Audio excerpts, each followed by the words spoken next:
Washington, aides have President Joe Biden take the shorter stairs to board Air Force One. When it comes to news conferences, they yell loudly, and quickly, to end the questions, sometimes stealing a classic awards show tactic and playing loud music to signal the conclusion of the event. And forget about regular interviews with major news publications, including a traditional presidential sit-down on Super Bowl Sunday. Over the years, some of Biden's key aides have gone from letting Joe be Joe to wrapping a presidential cocoon around him that is intended to shield him from verbal slips and physical stumbles. All presidents are shielded by the strictures of the office, yet for Biden, who at 81 is the oldest person in history to hold the job, the decision is not only situational but strategic, according to several people who are familiar with the dynamic. The cloistered nature of his White House reflects a concern among some of his top aides that Biden, who has always been prone to gaffes, risks making a mistake. Those risks were revealed in striking ways during the events that unfolded this past week. After a special counsel's report on Biden's handling of classified documents was published Thursday, the president was furious with how he was portrayed, viewing the report as a partisan and personal attack that included one of the most gutting experiences of his life, his son Beau's death. His aides discussed options, including whether to wait a day to respond. But in the end, the president decided to answer questions from reporters who assembled in a haphazard scrum, rather than a formal news conference. Aides tried to end the scrum multiple times. But Biden kept talking, offering a forceful defense of his memory. He also made mistakes. As he headed toward the door, the president turned back to take a question on the war in the Gaza Strip. He criticized Israel's campaign against Hamas as an over-the-top operation that had led to human suffering in the besieged strip. He described his work to urge other leaders in the region to allow humanitarian aid into Gaza. But then he mixed up Mexico and the Middle East while recalling the negotiations. It was not the only flub.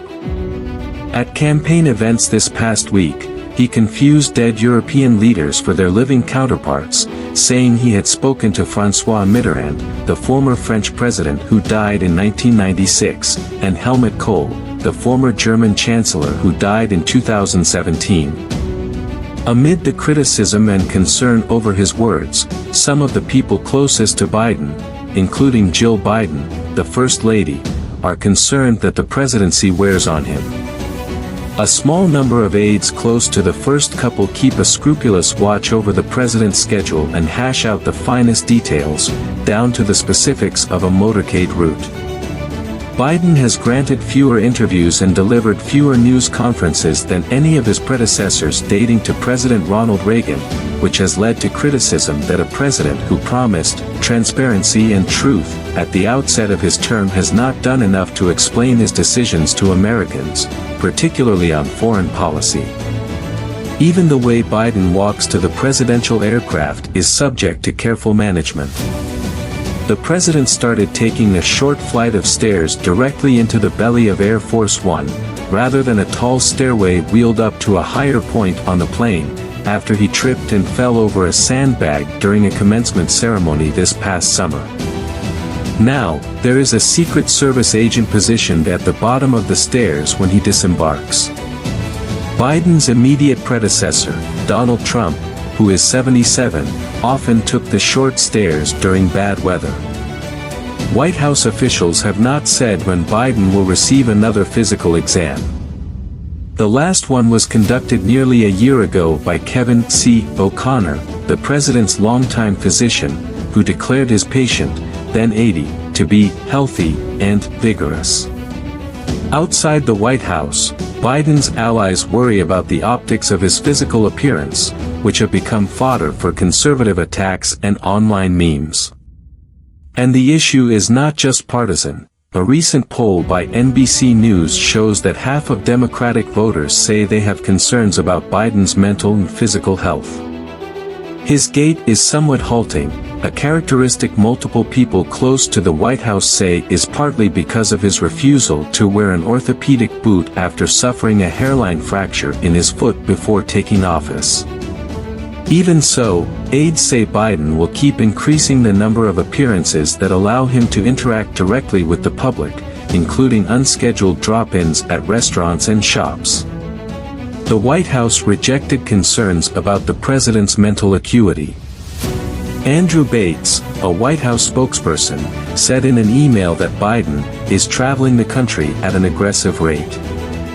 He added that Biden is using interviews, speeches, and innovative digital events to deliver his message.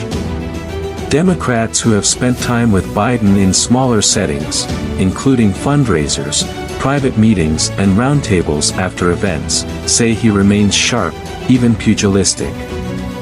Jay Jacobs, the chair of the New York State Democratic Party, said Biden spoke without notes at a recent fundraiser, addressing a range of issues, including foreign policy and the stakes of the election. After the event, the president asked Jacobs detailed questions about the special election for a House seat in New York's 3rd Congressional District. "The characterization that I'm seeing currently is just unfair," Jacobs said. Yes, his voice can sound older. There's no question of that. But I will tell you from my personal conversations with him, this guy was on his game. Biden's allies say that there is no proof that he is unfit for office, and that the coverage of his mistakes, and his age, does not compare with the substance of the things he gets correct. "I care about the action," said Robert Wolf, a longtime Democratic donor who was at one of Biden's fundraisers in New York on Wednesday. "I care about the legislation. I care about the people he has around him. I don't care if he messes up between the Middle East and someone's name." Wolf said that at the end of a long day of headlining campaign events around New York City, Biden grabbed a microphone and privately took about a half-dozen questions from a group of donors Wednesday evening, focusing largely on foreign policy. Others point to the president's accomplishments, saying it is time for Democrats to stop attacking him, or harboring quiet hopes for someone to replace him on the ticket, and rally behind his candidacy. "I am not going to tell voters to not take into account the president's age. The age of an elected official, and of a candidate for office, is a germane consideration," said Representative Jake Auchincloss, a Democrat who represents suburban Boston.